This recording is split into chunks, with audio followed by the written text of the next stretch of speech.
ദൈവനാമത്തിന് മഹത്വമുണ്ടാകട്ടെ. അനുഗ്രഹിക്കപ്പെട്ട ഈ നല്ല ദിവസത്തിൽ അനശ്വരനായ ദൈവത്തിന്റെ സന്നിധിയിൽ അവിടുത്തെ തിരുവെഴുത്തുമായി നിൽക്കുവാൻ എന്നെ സഹായിച്ച എന്റെ ദൈവത്തിന് ഞാൻ എന്റെ ഹൃദയംഗമായ പ്രണാമത്തെ അർപ്പിക്കുന്നു. കൂടെ ഈ ശബ്ദം ശ്രവിക്കുന്ന സകല മാന്യ ശ്രോതാക്കൾക്കും ഉന്നതനും ഉയർന്നിരിക്കുന്നവനും ശാശ്വതവാസിയും പരിശുദ്ധൻ എന്ന നാമമുള്ളവനുമായ കർത്താവായ യേശുക്രിസ്തുവിന്റെ നിസ്തുല്യ നാമത്തിലും എന്റെ സ്നേഹവന്ദനത്തെ അറിയിക്കുന്നു. വെളിപ്പാടുകളുടെ കേദാരമാണ് വിശുദ്ധ ബൈബിൾ. ബൈബിളിലെ ഒടുവിലെ പുസ്തകമായ വെളിപ്പാട് പുസ്തകം 22-ാം അധ്യായം 12-ാമത്തെ സൂക്തം നമുക്കൊരു മുന്നറിയിപ്പ് തരുന്നു. ഇതാ ഞാൻ വേഗം വരുന്നു. അതെ, ഈ ലോകത്തിലെ സകല മനുഷ്യരാശിയോടും കർത്താവായ യേശുക്രിസ്തു വളരെ അതിശ്രദ്ധേയമായി നൽകുന്ന മുന്നറിയിപ്പാണ്.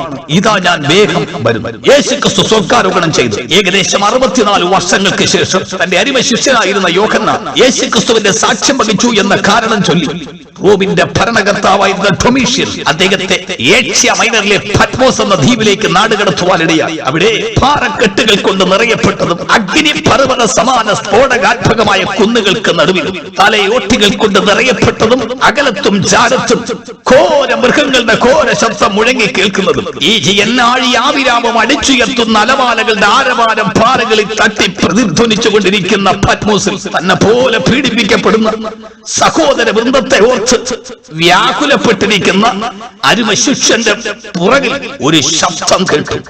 ശബ്ദം എന്തെന്ന് തിരിഞ്ഞു നോക്കുമ്പോൾ മനുഷ്യപുത്രന് സദൃശനായ ഒരുവന്റെ ദർശനം താൻ ദർശിക്കുവാനിടയായി. അതെ, യേശുക്രിസ്തുവിന്റെ 7 അംഗവർണ്ണന അവിടെ വെളിപ്പെടുത്തി. ഈ രൂപത്തിന്റെ മുമ്പിൽ നിൽക്കുവാൻ കഴിയാതെ ബോധരഹിതനായി നിലത്തു വീണ യോഹന്നാൻ കർത്താവായ യേശുക്രിസ്തു താങ്ങി എഴുന്നേൽപ്പിച്ച് അവനെ ഉറപ്പിച്ച് നിർത്തി നൽകിയ വെളിപ്പാടുകളുടെ കേദാരമാണ് വെളിപ്പാട് പുസ്തകം. പുസ്തകം പറയുന്നു, ഞാനിതാ വേഗം വരുന്നു. അതെ, കർത്താവായ യേശുക്രിസ്തു അതിവേഗത്തിൽ അവനെ അടക്കി വാഴുവാൻ ഭൂമിയിൽ ആക്രമിക്കാൻ പോകുന്നു എന്ന് ലോകത്തിന് മുന്നറിയിപ്പ് തന്നിരിക്കുകയാണ്. മനുഷ്യ ഉൽപ്പത്തിയിൽ തന്നെ ദൈവത്തിൽ നിന്ന് പാപം ചെയ്ത് അകന്നുപോയതായ മനുഷ്യകുലം അനശ്വരനായ ദൈവത്തോട് തങ്ങൾക്കൊരു രക്ഷ വേണമെന്ന് അകമുരുകി കരഞ്ഞപ്പോൾ ദൈവം തങ്ങൾക്കൊരു മറുപടി നൽകി, ഒരു രക്ഷകനെ നൽകാമെന്ന്. യേശുക്രിസ്തുവിന്റെ 1ാമത്തെ വരവിൽ തന്റെ ജനനത്തിനും എത്രയോ നൂറ്റാണ്ടുകൾക്ക് മുൻപ് തന്നെ ലോകത്തിന്റെ കണ്ണിൽ എണ്ണയൊഴിച്ച് കാത്തിരുന്നു എന്ന് തിരുവെഴുത്തുകളും വേദസൂക്തങ്ങളും തത്വചിന്തകളും വെളിപ്പെടുത്തുകയാണ്. ഇന്ത്യയിലെ ആര്യന്മാർ തങ്ങളെ ഈ ലോകത്തെ രക്ഷിപ്പാനായി പരലോകത്തിൽ നിന്ന് ഇറങ്ങി വരുന്ന ഈശ്വരാഭിർഭാവത്തെ അവർ ഹിരണ്യഗർഭൻ അല്ലെങ്കിൽ പുരുഷ പ്രജാപതി എന്ന് നാമകരണം ചെയ്ത് പ്രതീക്ഷിച്ചിരുന്നു. അത് തന്നെ ആധുനിക പാർസി മതത്തിൽ സത്യത്തിന്റെ മനുഷ്യാവതാരം ലളിതാംബികയിൽ ജന്മമെടുക്കുമെന്നും ആ അവതാര പുരുഷനിൽ കൂടെ ലോകത്തിന് നീതിയും സമാധാനവും ശാന്തിയും വിശുദ്ധിയും അതുപോലെ ഒടുവിൽ പരലോകവാസവും ലഭിക്കുമെന്ന് അവർ പ്രതീക്ഷിച്ചു. യവന തത്വചിന്തകനായിരുന്ന പ്ലേറ്റോ തന്റെ റിപ്പബ്ലിക് രാഷ്ട്രത്തിന്റെ ഭരണക തലവനായി കടന്നു വരുന്ന വ്യക്തിക്ക് അദ്ദേഹം ഫിലോസഫർ കിങ് എന്ന പദം നൽകി ആ പേര് നൽകി കാത്തിരുന്നതായി വെളിപ്പെടുത്തുന്നു. അത് തന്നെ സാഹിത്യ മണ്ഡലത്തെ കണ്ണോടിച്ച് നോക്കിയാൽ റോമിന്റെ സാഹിത്യകാരനായിരുന്ന വെർച്ചിൻ തന്റെ പുസ്തകത്തിൽ എഴുതി, ശാന്തിയുടെയും നിഷ്കളങ്കതയുടെയും സുവർണയുഗം ഭൂമിയിൽ അവതരിപ്പിക്കുവാൻ അനന്തതയിൽ നിന്നൊരു മാതൃകാ ശിശു അപതരിച്ച് കടന്നു വരുമെന്ന്. അതേ, യഹൂദന്മാർ അഖിലാണ്ടകാരകനായ ദൈവത്തിൽ നിന്ന് ലബ്ധമായ പവിത്ര വാക്യങ്ങളെ സ്വീകരിച്ച യഹൂദന്മാർ തങ്ങളെ ഈ ലോകത്തെയും രക്ഷിപ്പാൻ പരലോകത്തിൽ നിന്ന് ഇഹലോകത്തിലേക്കും ഈശ്വരനിൽ നിന്ന് ഉദ്ഭവിച്ച് കടന്നു വരുന്നവനായ വ്യക്തിപ്രഭാവത്തെ അവർ മഷിഖ എന്ന് വിളിച്ച് കാത്തിരുന്നു. അങ്ങനെ കാലം കണ്ണിൽ എണ്ണയൊഴിച്ച് കാത്തിരിക്കുമ്പോൾ കാലത്തിന്റെ കാരണഭൂതനും ലോകത്തിന്റെ വിധികർത്താവുമായ കർത്താവായ യേശുക്രിസ്തു ഇതാ ഭൂമിയിൽ കടന്നു വന്നു. എന്നെ കേട്ടുകൊണ്ടിരിക്കുന്ന പ്രിയ സ്നേഹിതരെ, യഹൂദന്മാരുടെ തൽമുദിലും ബൈബിളിന്റെ പഴയ നിയമം എന്ന് വിളിക്കപ്പെട്ട 39 പുസ്തകത്തിലും ഇങ്ങനെ അവതരിക്കുന്ന അവതാര പുരുഷന്റെ പ്രത്യേക നാമങ്ങളെ ബൈബിൾ വെളിപ്പെടുത്തിയിരുന്നു. ബൈബിൾ ഉൽപ്പത്തി പുസ്തകം സ്ത്രീയുടെ സന്തതിയായി, പുറപ്പാട് പുസ്തകം പെസക കുഞ്ഞാടായി, ലേവ്യ പുസ്തകത്തിൽ ശ്രേഷ്ഠ മഹാപുരോഹിതനായി, സംഖ്യാ പുസ്തകത്തിൽ മരുഭൂമിയിൽ ഉയർത്തപ്പെട്ട താമ്രസർപ്പമായി, ആവർത്തന പുസ്തകത്തിൽ വരുവാനുള്ള പ്രവാചകനായി, യോശുവയുടെ പുസ്തകത്തിൽ യഹോവയുടെ സൈന്യത്തിന്റെ അധിപതിയായി, ന്യായാധിപന്മാരുടെ പുസ്തകത്തിൽ ജയധോമയനായ ന്യായാധിപനായി, റൂത്തിന്റെ പുസ്തകത്തിൽ വീണ്ടെടുപ്പുകാരനായി, 1 ശമൂവേലിന്റെ പുസ്തകത്തിൽ വിശ്വസ്തനായ പ്രവാചകനായി, 2 ശമൂവേലിന്റെ പുസ്തകത്തിൽ അഭിഷിക്തനായ രാജാവായി, 1 രാജാക്കന്മാരുടെ പുസ്തകത്തിൽ വലിയ ഇടയനായി, 2 രാജാക്കന്മാരുടെ പുസ്തകത്തിൽ ശക്തിയേറിയ പ്രവാചകനായി, 1 ദിനവൃത്താന്ത പുസ്തകത്തിൽ രാജാതിരാജനായി, 2 ദിനവൃത്താന്ത പുസ്തകത്തിൽ ദൈവാലയത്തെക്കാൾ വലിയവൻ, ഇസ്രായേലിന്റെ പുസ്തകത്തിൽ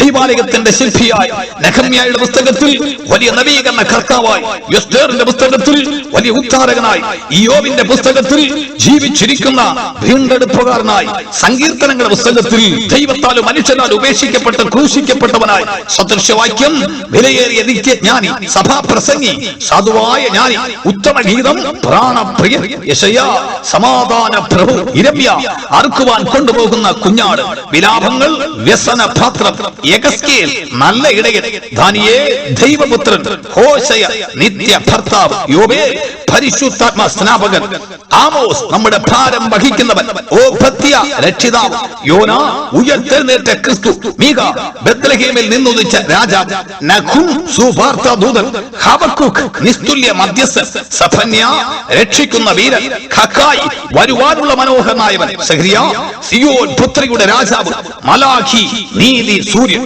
ഈ നാമങ്ങളിൽ അറിയപ്പെട്ട വ്യക്തി പ്രഭാവം കാലത്തിന്റെ സമ്പൂർണതയിൽ കന്യകയിൽ ജാതനായി അവനിൽ കൂടെ ഈ തിരുവെഴുത്തുകൾക്കൊക്കെ നിവർത്തി വന്നു. എല്ലാ തലമുറയും ഒന്നിച്ച് കാത്തിരുന്ന കാലത്തിന്റെ കാരണബോധനായ കർത്താവായ യേശുക്രിസ്തു കന്യകയിൽ ജാതനായി കടന്നു വന്നു. തന്റെ ആഗമന ഉദ്ദേശത്തിൽ അതിശ്രദ്ധേയമായ 3 ഭാഗങ്ങളെ ബൈബിൾ നമുക്ക് വെളിപ്പെടുത്തുന്നു. 1, പാപത്തിന് പരിഹാരം വരുത്തുക. 2, തന്നെ കുറിച്ച് എഴുതിയിരിക്കുന്ന തിരുവെഴുത്തുകൾക്ക് നിവർത്തീകരണം വരുത്തുക. 3, ദൈവത്തെ വെളിപ്പെടുത്തുക. 3 പദങ്ങൾക്കും കർത്താവായ യേശുക്രിസ്തു പൂർണ്ണ പൂർത്തീകരണം വരുത്തിക്കൊണ്ടു ഒടുവിൽ തന്നെ കുറിച്ച് എഴുതിയ തിരുവെഴുത്ത് പോലെ താൻ കല്ലറയിൽ അടയ്ക്കപ്പെട്ടു, മരിച്ചു.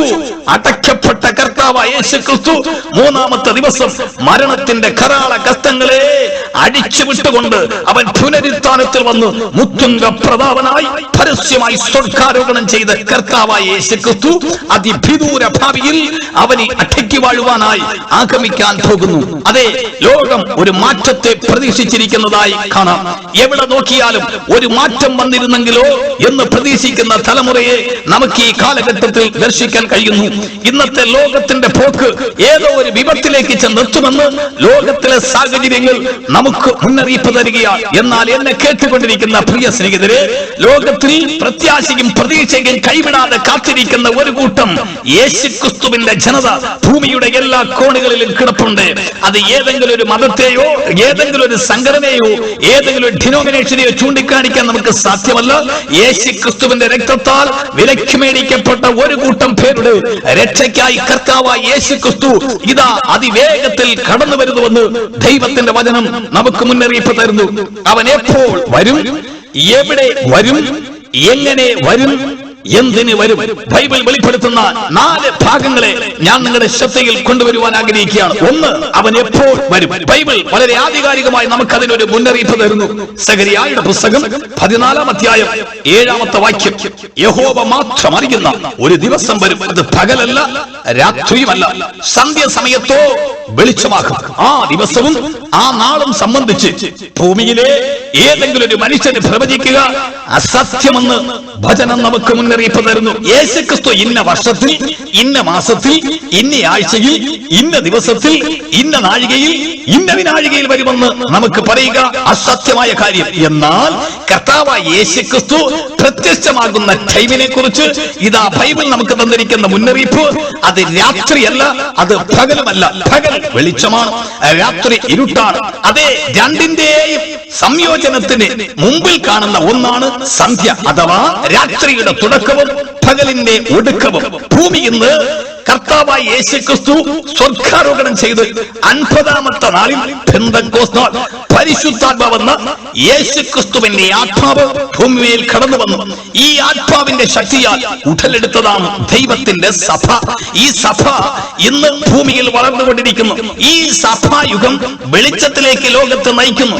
എവിടെയെല്ലാം ഈ ആത്മീക സാന്നിധ്യം വെളിപ്പെട്ടുവോ അവിടെയെല്ലാം അജ്ഞത മാറി, അക്ഷരങ്ങൾ ഉണ്ടായി, വിജ്ഞാനങ്ങൾ ഉണ്ടായി, വിവേകങ്ങൾ ഉണ്ടായി. അവിടെയെല്ലാം അന്ധകാരം മാറി, പിശാചിന്റെ ബന്ധനങ്ങൾ മാറി, ആഭിചാരങ്ങൾ മാറി, അധർമ്മങ്ങൾ മാറി, സ്വാതന്ത്ര്യവും സമാധാനവും ഉടലെടുത്തുകൊണ്ടിരിക്കുന്നു. പ്രിയ സ്നേഹിതരെ, കർത്താവായ യേശുക്രിസ്തു നൽകിയ പരിശുദ്ധാത്മാവെന്ന കാര്യത്തിൽ ഇന്ന് ഭൂമിയെ പ്രകാശപൂരിതമാക്കി നിർത്തിയിരിക്കുന്നു. അതെ, ആത്മീക തലങ്ങൾ ഇന്ന് തെളിഞ്ഞുകൊണ്ടിരിക്കുന്നതിന്റെ പിന്നിലെ രഹസ്യം പരിശുദ്ധാത്മാവ് ഭൂമിയിൽ ശക്തമായി പ്രവർത്തിക്കുന്നു.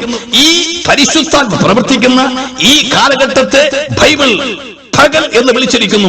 ഇത് വേഗത്തിൽ അസ്തമിക്കാൻ പോകുന്നു. അഥവാ ഈ സഭായുഗം അല്ലെങ്കിൽ ഈ കൃപായുഗം ഈ പരിശുദ്ധാത്മാവിന്റെ ശക്തിയാൽ ഉടലെടുത്ത ഈ സഭായുഗം വേഗത്തിൽ അവസാനിക്കാൻ പോകുന്നു. അതിനെ ഈ പകൽ അവസാനിക്കുമ്പോൾ സന്ധ്യ എന്ന് വിളിച്ചിരിക്കുന്നു. അപ്പോൾ മറ്റൊരു രാത്രി ഉടലെടുക്കും. എതിർ ക്രിസ്തു എന്നൊരു വ്യക്തി, രാഷ്ട്രീയ നേതാവും സാത്താന്റെ അവതാരവുമായിരിക്കുന്ന ഒരു വ്യക്തി ഭൂമിയെ ഇഷ്ടം പോലെ നിന്ന് ചവിട്ടും എന്ന് വചനം പറയുന്നു. ഇതിൽ രണ്ടും വന്ന് ഒന്നിക്കുന്ന ഒരു സമയം ഇതാ ആസന്നമാക്കുന്നു. അതെ, ഇന്ന് ലോകത്തിലേക്ക് നോക്കിയാൽ എല്ലാ തലത്തും ഒരു ഭാഗം വെളിച്ചവും ഒരു ഭാഗം ഇരുട്ടുമായി നമുക്ക് ദർശിക്കുവാൻ കഴിയും. ഇന്നത്തെ സഭാതലങ്ങൾ നോക്ക്. ഒരു ഭാഗത്ത് ആത്മീക പുരോഗതി നടക്കുമ്പോൾ മറ്റൊരു ഭാഗത്ത് വടംവലി, കസേരവലിയും തമ്മലടിയും കൊണ്ട് അന്ധകാരത്തിൽ ഒരു കൂട്ടം പേർ മറിഞ്ഞുകൊണ്ടിരിക്കുന്നു. രാഷ്ട്രീയ മണ്ഡലത്തെ നോക്കണമേ, ഒരു ഭാഗം വെളിച്ചമാക്കുന്നു രാഷ്ട്രീയ നേട്ടങ്ങൾ കൊണ്ട്, എന്നാൽ മറ്റൊരു ഭാഗം തമ്മിലടിയും കസേരവലിയും കാലുപിടുത്തവും കാലുമാറ്റവും കൊണ്ട് അന്ധകാരത്തിലേക്ക് താണുകൊണ്ടിരിക്കുന്നു. മതമണ്ഡലത്തെ നോക്കണമേ, മതങ്ങൾ അനേകർക്ക് നന്മയും നല്ലതും ഓതിക്കൊടുത്ത് ഒരു കൂട്ടം പേരെ വെളിച്ചത്തിലേക്ക് നയിക്കുമ്പോൾ മറ്റൊരു കൂട്ടം മതത്തിന്റെ പേരിൽ തമ്മിൽ തല്ലി തകർന്നുകൊണ്ട് തീവ്രവാദം വളർത്തിയെടുത്തുകൊണ്ട് അന്ധകാരത്തിലേക്ക് ഒരു കൂട്ടം പേർ മറിഞ്ഞുകൊണ്ടിരിക്കുന്നു. ഇനി ശാസ്ത്രീയ മണ്ഡലത്തിലേക്ക് കണ്ണോടിച്ച് നോക്കണം. ശാസ്ത്രീയ നേട്ടം മനുഷ്യനെ ഇന്ന് എത്രയോ പുരോഗതിയുടെ മുൻപന്തിയിൽ കൊണ്ടെത്തിച്ചു. അഥവാ മനുഷ്യൻ അജ്ഞാതമായിരുന്ന എത്രയോ കാര്യങ്ങളെ അവർ വെളിച്ചത്തിൽ കൊണ്ടുവന്നു. ഇന്നത്തെ ഇന്റർനെറ്റ്, കമ്പ്യൂട്ടർ മാധ്യമങ്ങളെല്ലാം മനുഷ്യനെ എത്ര വിജ്ഞാനികളാക്കി മാറ്റിക്കൊണ്ടിരിക്കുന്നു. എന്നാൽ അതിനെ തന്നെ ദുരുപയോഗം ചെയ്തുകൊണ്ട് ഒരു കൂട്ടം പേർ അജ്ഞാനികളും അന്ധകാരത്തിലും തപ്പിത്തടയുന്നവരായിക്കൊണ്ടും ഇരിക്കുന്നു. ഇന്നത്തെ വൈദ്യശാസ്ത്രം തന്നെ ഒരു ഭാഗത്ത് എത്രയോ പേരെ വെളിച്ചത്തിലേക്ക് നയിക്കുന്നു. അഥവാ അവരുടെ ഭൗതിക വെളിച്ചത്തിലേക്ക് അനേകരെ കൈപിടിച്ച് നടത്തുന്നു.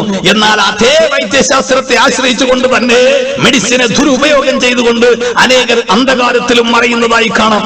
ഇന്ന് കാണുന്ന ആത്മീക മണ്ഡലവും ഇതാ ഇരുണ്ടു തുടങ്ങിയിരിക്കുന്നു. ഇത് കർത്താവായ യേശുക്രിസ്തുവിന്റെ വരവിന്റെ ലക്ഷണം തന്നെ. അതെ, ഈ കാലഘട്ടത്തിൽ കർത്താവായ യേശുക്രിസ്തു മടങ്ങി വരുമെന്ന് ദൈവത്തിന്റെ വചനം പറയുന്നു. മത്തായി 24:44 നനയാത്ത നാഴികയിൽ മനുഷ്യപുത്രൻ വരും. മുമ്പ് ഒരു കാലഘട്ടത്തിൽ എവിടെ നോക്കിയാലും യേശുക്രിസ്തു ഇതാ മടങ്ങി വരുന്നുവെന്ന പ്രസംഗം കേൾക്കാമായിരുന്നു. ഇന്ന് അതൊക്കെ പാടെ മാറ്റപ്പെട്ടിരിക്കുകയാണ്. കാരണം യേശുക്രിസ്തുവിന്റെ വരവിനെ കുറിച്ചുള്ള പ്രത്യാശ ക്രൈസ്തവർക്ക് പോലും നഷ്ടപ്പെട്ടുകൊണ്ടിരിക്കുകയാണ്. വിശ്വാസ വീരന്മാർക്ക് പോലും നഷ്ടപ്പെട്ടുകൊണ്ടിരിക്കുകയാണ്. അതേ പ്രിയ സ്നേഹിതരെ, ഇത് കർത്താവായ യേശുക്രിസ്തുവിന്റെ വരവിന്റെ ലക്ഷണം തന്നെയാണ്. ഈ കാലഘട്ടത്തിൽ കർത്താവായ യേശുക്രിസ്തു വരും. സഭാദൂത് പറയുമ്പോൾ ഒടുവിലെ സഭാദൂതിൽ വെളിപ്പാട് പുസ്തകം 3-ാം അധ്യായത്തിൽ ലവോദിക്ക സഭയുടെ ദൂത് പറയുമ്പോൾ ശീതവാനുമല്ല ഉഷ്ണവാനുമല്ലാത്ത ഒരവസ്ഥയിൽ സഭായുഗം ഇതാ അന്ധകാര നിബിഡമായി പൊയ്ക്കൊണ്ടിരിക്കുന്നു. ഈ കാലഘട്ടത്തിൽ സഭാനാഥനായി ക്രിസ്തുവിനെ പുറത്താക്കിക്കൊണ്ട് ഭൗതിക ആവശ്യങ്ങൾക്ക് വേണ്ടി കാശുണ്ടാക്കുന്ന ഒരു കൂട്ടം ജനത എഴുന്നേറ്റിരിക്കുന്നത് കാണുമ്പോൾ വായിക്കുന്നവനും കേൾക്കുന്നവനും ചിന്തിക്കട്ടെ, ഇത് തന്നെയാണ് കർത്താവായ യേശുക്രിസ്തു പ്രത്യക്ഷനാകുന്ന സമയമെന്ന് ബൈബിൾ വെളിപ്പെടുത്തുന്നു. ഇതാ കർത്താവായ യേശുക്രിസ്തു അതിവേഗത്തിൽ കടന്നു വരുവാൻ പോകുന്നു. 2, അവൻ എങ്ങനെ വരും? മത്തായിയുടെ സുവിശേഷം 26-ാം അധ്യായം 64-ാമത്തെ സൂക്തം പറയുന്നു, അവൻ ആകാശ മേഘങ്ങളെ വാഹനമാക്കി വരും. വെളിപ്പാട് പുസ്തകം 1-ാം അധ്യായം അതിന്റെ 7-ാമത്തെ വാക്യം പറയുന്നു, അവൻ മേഘാരൂഢനായി പരിശുദ്ധാത്മാരൂഢനായി വരുന്നു. യേശു ക്രിസ്തു സ്വർഗ്ഗാരോഹണം ചെയ്യുന്നത് ഒലിവ് മലയിൽ വെച്ചാണ്. ലൂക്കോസിന്റെ സുവിശേഷം 24-ാം അധ്യായം അതിന്റെ ഒടുവിലെ വാക്യങ്ങളിൽ കർത്താവായ യേശു ക്രിസ്തു പുനരുത്ഥാനത്തിൽ വന്ന് 40 നാളുകൾക്ക് ശേഷം തന്റെ അടിമ ശിഷ്യന്മാരെയും കൂട്ടിക്കൊണ്ട് ഒലിവ് മലയിലെ ബഥാനിയിൽ കടന്നുപോയി. അവിടെ വെച്ച് കർത്താവായ യേശു ക്രിസ്തു ഏകദേശം 500-ന് മുകളിൽ 600ഓളം ആളുകൾ നോക്കി നിൽക്കെ സ്വർഗ്ഗാരോഹണം ചെയ്തു. സ്വർഗ്ഗാരോഹണം ചെയ്യുമ്പോൾ താൻ ഉയർന്നു പോകുമ്പോൾ പെട്ടെന്നൊരു മേഘം വന്ന് തന്നെ മറച്ചു. അഥവാ മേഘത്തിൽ തന്നെ ഈ ഭൂമിയിൽ നിന്ന് മാറ്റപ്പെടുത്തി. അതേ മേഘത്തെ വാഹനമാക്കി കർത്താവായ യേശു ക്രിസ്തു മടങ്ങി വരുമെന്ന് ദൈവത്തിന്റെ വചനം പറയുന്നു. പ്രിയരെ, മനുഷ്യന്റെ ഇന്നത്തെ കണ്ടുപിടുത്തങ്ങൾ അവനെ കേവലം ചന്ദ്രൻ വരെയും ചൊവ്വ വരെയുമേ എത്തിച്ചിട്ടുള്ളൂ. എന്നാൽ കർത്താവായ യേശു ക്രിസ്തു ആകാശമണ്ഡലത്തെയും നക്ഷത്ര മണ്ഡലങ്ങളെ കടന്ന് സ്വർഗ്ഗമെന്ന മഹത്വത്തിലേക്ക് മറഞ്ഞു പോയവൻ അവിടെ നിന്ന് മടങ്ങി വരുന്നത്, താൻ വാഹനമാക്കി വരുന്നത് ആകാശ മേഘങ്ങളെ വാഹനമാക്കി ഞാൻ പ്രസംഗിക്കുന്ന എന്റെ കർത്താവായ യേശു ക്രിസ്തു അതിവേഗത്തിൽ കടന്നു വരുവാൻ പോകുന്നു. പ്രിയ സ്നേഹിതരെ, യേശുവിന്റെ വരവിന് വേണ്ടി നിങ്ങളെ തന്നെ ഒരുക്കണമെന്ന് യേശുവിന്റെ നാമത്തിൽ വിനീതമായി ഞാൻ അഭ്യർത്ഥിക്കുകയാണ്. 3, അവൻ എവിടെ വരും? ബൈബിൾ വളരെ ആധികാരികമായി നമുക്ക് മുന്നറിയിപ്പ് തരികയാണ്. കർത്താവായ യേശു ക്രിസ്തു എവിടെ വരുമെന്ന് ചോദിച്ചാൽ ഉൽപ്പത്തി പുസ്തകം 22-ാം അധ്യായം 14-ാമത്തെ വാക്യത്തിൽ ഇങ്ങനെ എഴുതിയിരിക്കുന്നു, അബ്രഹാം ആ സ്ഥലത്തിന് യഹോവ ഈരേ എന്ന് പേരിട്ടു. യഹോവയുടെ പർവ്വതത്തിൽ അവൻ പ്രത്യക്ഷനാകും എന്ന് ഇന്ന് വരെയും പറഞ്ഞു വരുന്നു. അബ്രഹാം BC 2100 1985 ഘട്ടത്തിൽ കൽദയിൽ നിന്ന് കർത്താവായ ദൈവം വിളിച്ച് കനാൻ എന്ന ദേശത്തിലേക്ക് ഇറക്കിക്കൊണ്ടുവന്ന വ്യക്തിയാണ് അബ്രഹാം. ദൈവം വിളിക്കുമ്പോൾ തന്നെ തനിക്കൊരു നാടും ഒരു സന്തതിയും വാഗ്ദത്തം ചെയ്തു. ഈശ്വരാഹ്വാനം ശ്രമിച്ച് പുറപ്പെട്ട അബ്രഹാമിന്റെ പേര് ദൈവം അബ്രഹാം എന്ന് മാറ്റി. എന്നാൽ തന്റെ വാർദ്ധക്യത്തിൽ തനിക്ക് ഒരു ഓമന പുത്രൻ നൽകി, അതാണ് ഇസഹാക്ക്. ഇസഹാക്കിനെ ഒരു സുപ്രഭാതത്തിൽ ദൈവം അബ്രഹാമിനെ വിളിച്ചിട്ട് പറഞ്ഞു, നീ സ്നേഹിക്കുന്ന നിന്റെ പുത്രനായ ഇസഹാക്ക് ഞാൻ നിന്നെ കാണിപ്പാനിരിക്കുന്ന ദേശത്തിൽ എനിക്ക് യാഗം കഴിക്കണം. 3 ദിവസത്തെ യാത്ര കഴിഞ്ഞ് ദൂരെ നിന്ന് മോറിയ മലയെ അബ്രഹാം ദർശിച്ചു. ഉടനെ തന്റെ കൂടെ നിൽക്കുന്ന തന്റെ പുത്രൻ ചോദിക്കുന്ന, അപ്പാ, നമ്മുടെ കയ്യിൽ വിറകുണ്ട്, അതുപോലെ കത്തിയുണ്ട്, അതുപോലെ തീയുമുണ്ട്, എന്നാൽ യാഗമൃഗം എവിടെ? അബ്രഹാമിന്റെ മറുപടി, ദൈവം കരുതിക്കൊള്ളും പുത്ര. രണ്ടുപേരും കൂടി യാഗത്തിനു വേണ്ടി കടന്നുപോയി. അവിടെ ചെന്ന് ഒരു യാഗപീഠം പണിത് തന്റെ പുത്രന്റെ കൈ കാലുകൾ ബന്ധിച്ച് ഈ പിതാവ് തന്റെ പുത്രനെ യാഗം കഴിക്കുവാനായി യാഗപീഠത്തിൽ കിടത്തി തന്റെ കയ്യിലിരിക്കുന്ന കത്തിയോങ്ങി പുത്രനെ അറുക്കുവാൻ ഭാവിക്കുമ്പോ അഖിലാണ്ടകാരകനായ ദൈവത്തിന്റെ ദൂതൻ ആകാശത്ത് നിന്നുകൊണ്ട് അബ്രഹാമിനെ വിളിച്ചു, അബ്രഹാമേ, നീ സ്നേഹിക്കുന്ന നിന്റെ ഏകജാതനായ പുത്രനെ പോലും എനിക്ക് തരുവാൻ നീ മടിക്കായ കൊണ്ട് നീ എന്നെ സ്നേഹിക്കുന്നുവെന്നും ദൈവത്തെ ഭയപ്പെടുന്നുവെന്നും ഞാനിപ്പോൾ അറിയുന്നു. ആകയാൽ ബാലന്റെ മേൽ നീ കൈവയ്ക്കരുത്. ഒടുവിൽ അബ്രഹാം തല ഉയർത്തി നോക്കുമ്പോ അങ്ങപ്പുറത്ത് കൊമ്പ് കാട്ടിൽ പിടിപെട്ട് ഒരു ആട്ടുകൊറ്റൻ കിടപ്പുണ്ട്. അതേ അബ്രഹാമിനുടെ യാഗത്തിന് പുറപ്പെടുവാൻ കൽപ്പിച്ച അനശ്വരനായ ദൈവം അബ്രഹാം തന്റെ പുത്രനായ ഇസഹാക്കിനെയും കൊണ്ട് മോറിയാ മലയ്ക്ക് മുകളിലെത്തുമ്പോ അബ്രഹാമിന് മുന്നമേ സർവശക്തനായ ദൈവം തന്റെ പുത്രനായ യേശു ക്രിസ്തു എന്ന കുഞ്ഞാടിനെയും കൊണ്ട്, ലോകത്തിന്റെ പകരക്കാരനായ കുഞ്ഞാടിനെയും കൊണ്ട് മോറിയാ ദേശത്തിൽ അബ്രഹാമിന് ഒരു യാഗമൃഗത്തെ കരുതി. ആ യാഗമൃഗത്തെ പിടിച്ച് അബ്രഹാം ദൈവത്തിന് യാഗം കഴിച്ചു. ആ യാഗം ദൈവത്തിന് പ്രസാദമായി. ആ യാഗം ദൈവത്തിന് പ്രസാദമായപ്പോ ദൈവം അബ്രഹാമിനെ വിളിച്ചിട്ട് പറഞ്ഞു, അബ്രഹാമേ, നിന്റെ പുത്രൻ മുഖാന്തരം ഭൂമിയിലെ സകല ജാതിയും അനുഗ്രഹിക്കപ്പെടാൻ പോകുന്നു. നിന്നെ ഞാൻ അനുഗ്രഹിച്ച് വലുതാക്കാൻ പോകുന്നു. നിന്റെ പുത്രൻ, ഇത് ഇസഹാക്കിന്റെ കുലത്തിൽ നിന്ന് ഒടുവിൽ ജന്മമെടുക്കാൻ പോകുന്ന യേശു ക്രിസ്തു എന്ന പുത്രൻ മുഖാന്തരം ഭൂമിയിലെ സകല ജാതികളും അനുഗ്രഹിക്കപ്പെടും. അതേ അഖിലാണ്ടകാരകനായ ദൈവം കർത്താവായ യേശു ക്രിസ്തു കാൽവരി ക്രൂശിൽ പരമയാഗമായി തീരുന്നതിന്റെ നിഴലായിട്ടത്രേ മോറിയ ദേശത്തിൽ നടന്ന നടന്ന യാഗത്തെ നമുക്ക് വെളിപ്പെടുത്തി തരുന്നു. പ്രിയ മിത്രമേ, വേദപുസ്തകം പറയുന്നു, കർത്താവായ യേശു ക്രിസ്തുവിനെ കാൽവരി ക്രൂശിൽ നമുക്ക് വേണ്ടി തന്നു. അതേതെങ്കിലും ഒരു ജാതിക്കോ ഏതെങ്കിലും ഒരു മതത്തിനോ ഏതെങ്കിലും ഒരു ഡിനോമിനേഷന് വേണ്ടിയോ ദൈവം നൽകിയതല്ല. സകല മനുകുലത്തിന്റെയും പകരക്കാരനായി, വീണ്ടെടുപ്പുകാരനായി, രക്ഷകനായി, രക്ഷിതാവായി അവരെ പരലോകത്തിൽ എത്തിക്കുന്ന ഏക പേടകമായി സ്വർഗത്തിലെ ദൈവം നമുക്ക് നൽകിയിരിക്കുന്ന ഏക രക്ഷയുടെ പെട്ടകമാണ് കർത്താവായ യേശു ക്രിസ്തു. ഈ പറയപ്പെട്ട മോറിയാമല കർത്താവായ യേശു ക്രിസ്തു സ്വർഗാരോഹണം ചെയ്തതായ ബേഥാന്യയുടെ ഒരു ഭാഗമാണ്. ബൈബിൾ ആവർത്തിച്ച് പ്രഖ്യാപിക്കുന്നു. അപ്പോസ്തല പ്രവൃത്തികളുടെ പുസ്തകം 1-ാം അധ്യായം അതിന്റെ 8 മുതൽ 11 വരെയുള്ള വാക്യങ്ങൾ നമ്മൾ പഠിക്കുമ്പോൾ യേശു ക്രിസ്തു ഒലിവ് മലയിൽ നിന്ന് സ്വർഗാരോഹണം ചെയ്തു. ഈ ഒലിവ് മലയുടെ ഭാഗമാണ് ബേഥാന്യയും ഈ പറയപ്പെട്ട മോറിയ ദേശവുമെല്ലാം. ഇവിടെ വെച്ച് കർത്താവ് സ്വർഗാരോഹണം ചെയ്തു. ബൈബിൾ ആവർത്തിക്കുന്നു, അവിടെ വെച്ച് യേശു സ്വർഗാരോഹണം ചെയ്യുമ്പോൾ യേശുവിന്റെ ആരോഹണം കണ്ടു നിൽക്കുന്ന ഗലീല നിവാസികളെ ദൈവത്തിന്റെ ദൂതന്മാർ വിളിച്ചിട്ട് ചോദിക്കുന്നു, ഗലീല നിവാസികളെ, നിങ്ങൾ ആകാശത്തിലേക്ക് ഉറ്റുനോക്കി നിൽക്കുന്നത് എന്ത്? നിങ്ങളെ വിട്ട് സ്വർഗാരോഹണം ചെയ്ത ഈ യേശുവിനെ നിങ്ങൾ പോകുന്നവനായി കണ്ടതുപോലെ അവൻ മടങ്ങി വരും. അതെ, പോയത് പോലെ മടങ്ങി വരും. പോയത് ആകാശ മേഘങ്ങളിലാണെങ്കിൽ മടങ്ങി വരുന്നതും ആകാശ മേഘങ്ങളെ വാഹനമാക്കി വരും. എവിടെ നിന്ന് പോയോ അതേ സ്ഥലത്ത് വരും. ബൈബിൾ സഖറിയായുടെ പുസ്തകം 14-ാം അധ്യായം 4-ാമത്തെ വാക്യം, അന്നാളിൽ അവന്റെ കാൽ യെരൂശലേമിനെതിരെ ഒലിവ് മലയിൽ നിൽക്കും. അതെ, കർത്താവായ യേശു ക്രിസ്തു ഒലിവ് മലയിൽ കാൽ വെച്ച് മഹത്വത്തിൽ അവൻ പ്രത്യക്ഷനാകും. 4 ആരെ ചേർക്കുവാൻ വരുന്നു? ബൈബിൾ എബ്രായ ലേഖനം 9-ാം അധ്യായം അതിന്റെ 28-ാമത്തെ വാക്യം മുന്നറിയിപ്പ് തരുന്നു. തനിക്കായി കാത്തു നിൽക്കുന്നവരുടെ രക്ഷയ്ക്കായി അവൻ വീണ്ടും പ്രത്യക്ഷൻ ആകും. അതെ, തനിക്കായി കാത്തു നിൽക്കുന്ന ഒരു കൂട്ടത്തെ ചേർക്കുവാൻ യേശു മടങ്ങി വരുന്നുവെന്ന് തിരുവെഴുത്ത് വ്യക്തമായി വെളിപ്പാട് തരുന്നു. ആരാണ് കാത്തു നിൽക്കുന്നവർ? ബൈബിൾ 1 തെസ്സലോനിയ ലേഖനം 4-ാം അധ്യായം 16-17 വാക്യങ്ങൾ വെളിപ്പെടുത്തുന്നു. കർത്താവ് തൻ ഗംഭീരനാദത്തോടും പ്രധാന ദൂതന്റെ ശബ്ദത്തോടും ദൈവത്തിന്റെ കാഹളത്തോടും കൂടെ സ്വർഗത്തിൽ നിന്ന് ഇറങ്ങി വരികയും ക്രിസ്തുവിൽ മരിച്ചവർ മുൻപേ പുനരുത്ഥാനം പ്രാപിക്കുകയും ജീവനോട് ശേഷിക്കുന്നവരായ നാം അവരോടൊന്നിച്ച് കർത്താവിനെ എതിരേൽപ്പാൻ മേഘങ്ങളിൽ എടുക്കപ്പെടുകയും ചെയ്യും. അവിടെ 3 ശബ്ദങ്ങളെ നമുക്ക് വെളിപ്പെടുത്തുന്നു. 1, കർത്താവിന്റെ ഗംഭീരനാദം മുഴങ്ങുമ്പോൾ. എന്താണ് ഗംഭീരനാദം?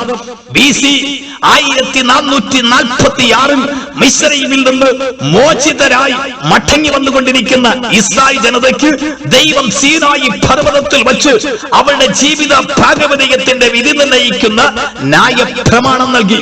ഈ പ്രമാണം നൽകുന്ന സമയത്ത് ദൈവം സീനായി പർവ്വതത്തിൽ തീയുടെയും അന്ധകാരത്തിന്റെയും മേഘത്തിന്റെയും നടുവിൽ നിന്ന് സംസാരിച്ചു. ഈ സംസാരം പാളയത്തെ കുലുക്കി. ഈ ശബ്ദം കേട്ടുകൊണ്ട് ഇസ്രായേൽ ജനത ഒന്നടങ്കം മോശയോട് പറയുന്ന, മോശേ, ഞങ്ങൾക്കിനി ഈ ദൈവത്തിന്റെ ശബ്ദം കേൾക്കണ്ട. ഈ ശബ്ദം ഇനി കേട്ടാൽ ഞങ്ങൾ എല്ലാവരും മരിച്ചു പോകും. ആകയാൽ നീ ഈ ദൈവത്തോട് സംസാരിച്ച് ഞങ്ങളോട് സംസാരിച്ചാൽ മതി. അതേ, പാളയത്തെ കുലുക്കുന്ന ശബ്ദം, മരുഭൂമിനെ നടുക്കുന്ന ശബ്ദം, പർവ്വതങ്ങളെ ഇളക്കുന്ന ശബ്ദം, പർവ്വതങ്ങളെ മെഴുകുപോലെ ഉരുക്കുന്ന ശബ്ദം, കാദേശ് മരുഭൂമിയെ നടുങ്ങുമാറാക്കുന്ന ശബ്ദം, മാൻപേടകളെ പ്രസവിക്കുമാറാക്കുന്ന ശബ്ദം, മരത്തിന്റെ തോല് പൊളിക്കുന്ന ശബ്ദം, അഗ്നി ജ്വാലകളെ ചിഹ്നിപ്പിക്കുന്ന ശബ്ദം, പ്രപഞ്ച സൃഷ്ടിക്ക് വേണ്ടി ഉണ്ടാകട്ടെ എന്ന് ഉച്ചരിച്ച കാരണ ശബ്ദം, ഊഴിയിൽ താൻ ഉണ്ടാക്കിയ ആദി മനുഷ്യനെ അനുഗ്രഹിച്ച അനശ്വര ശബ്ദം, അപ്പച്ചയം ഭവിച്ച് ഉഴറി ഒളിച്ച ആദി മനുഷ്യനാദത്തെ നീ എവിടെ എന്ന് അന്വേഷിച്ച് ആഹ്വാനം ചെയ്ത അമൃത ശബ്ദം, പാപത്തിന്റെ താപമേറ്റ് കാലപ്പെരുവഴിയിൽ പതിച്ച് അയ്യോ ഞാൻ അരിഷ്ട മനുഷ്യൻ, ആ ഭാവികളിൽ ഞാൻ ഒന്നാമൻ എന്ന് അലറിക്കരഞ്ഞ ആത്മർത്യനെ ആശ്വസിപ്പിക്കുവാൻ ഇതാ ഞാൻ വരുന്നു എന്നരുളി ചെയ്ത പ്രേമശബ്ദം, മാനവ പാപം പേറി കാൽവരി ക്രൂശിൽ ന്യായവിധിയുടെ കഠോരകത്തൻ കഴുത്തിൽ പതിച്ചുണ്ടായ കഠിനവേദനയിൽ എന്റെ ദൈവമേ,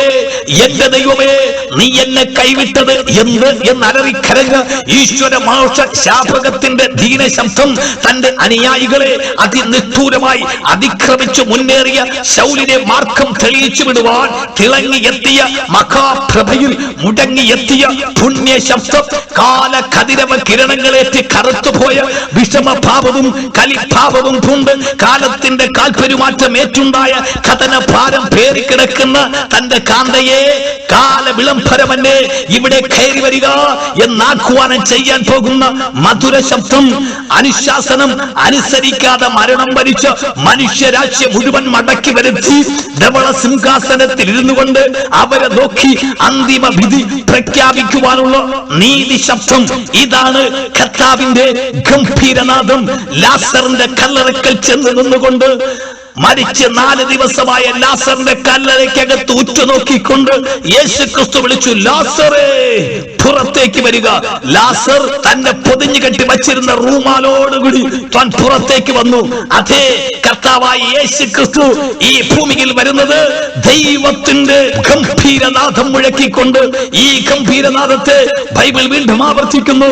യോഹന്നാന്റെ സുവിശേഷം 5-ാം അധ്യായം 28-ാമത്തെ വാക്യം. കല്ലറകൾ ഉറങ്ങുന്നവർ മനുഷ്യപുത്രന്റെ ശബ്ദം കേൾക്കും. നന്മ ചെയ്തവർ ജീവനായും തിന്മ ചെയ്തവർ ന്യായവിധിക്കായും പുനരുത്ഥാനം ചെയ്യും. അതേ മനുഷ്യപുത്രന്റെ ശബ്ദം കേൾക്കും. എങ്ങനെ മനുഷ്യന്റെ പുത്രന്റെ ശബ്ദം ആര് കേൾക്കും? വേദപുസ്തകം പറയുന്നു, ക്രിസ്തുവിൽ മരിച്ചവർ. ആരാണ് ക്രിസ്തുവിൽ മരിച്ചവർ?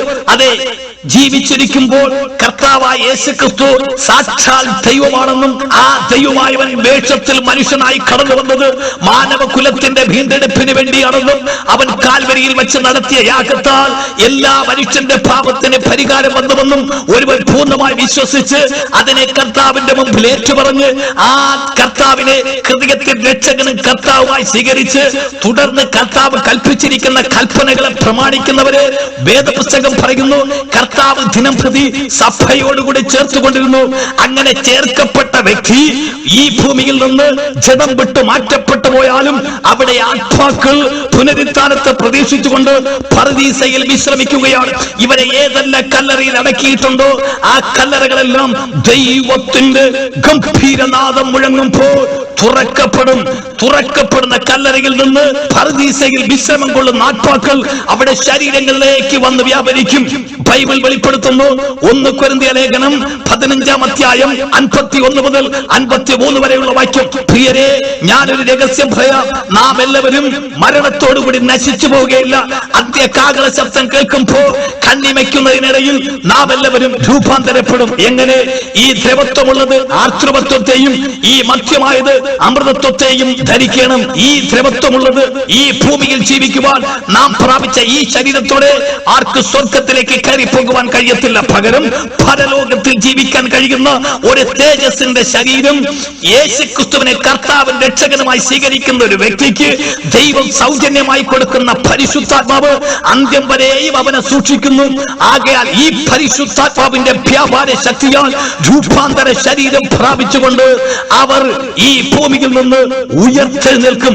ഈ ഉയർത്തെഴുന്നേൽപ്പ് സംഭവിക്കുമ്പോൾ ബൈബിൾ ആവർത്തിക്കുന്നു, പ്രധാന ദൂതന്റെ ശബ്ദം കേൾക്കും. എന്തിനാണ് പ്രധാന ദൂതന്റെ ശബ്ദം? ബൈബിൾ പ്രധാന ദൂതൻ എന്ന് വിളിച്ചിരിക്കുന്നത് ദൂതസഞ്ചയത്തിന്റെ നേതാവായിരിക്കുന്ന മീഖായേലിനെയാണ്. ബൈബിൾ വെളിപ്പാട് പുസ്തകം 12-ാം അധ്യായത്തിലും ദാനിയേൽ പ്രവചനം 12-ാം അധ്യായത്തിലും 9-ാം അധ്യായത്തിലും 10-ാം അധ്യായത്തിലും ഒക്കെ ഇത് വ്യക്തമായി വെളിപ്പെടുത്തിയിരിക്കുന്നു. മീഖായേലിന്റെ ശബ്ദം യേശുക്രിസ്തുവിൽ നിദ്ര പ്രാപിച്ചിരിക്കുന്നവരും ജീവിച്ചിരിക്കുന്നവരും തങ്ങൾ രക്ഷിക്കപ്പെടുന്നതിന് മുൻപ് ഒരുപക്ഷെ മഹാഭാവികളും മഹാ കുറ്റവാളികളുമായിരുന്നിരിക്കാം.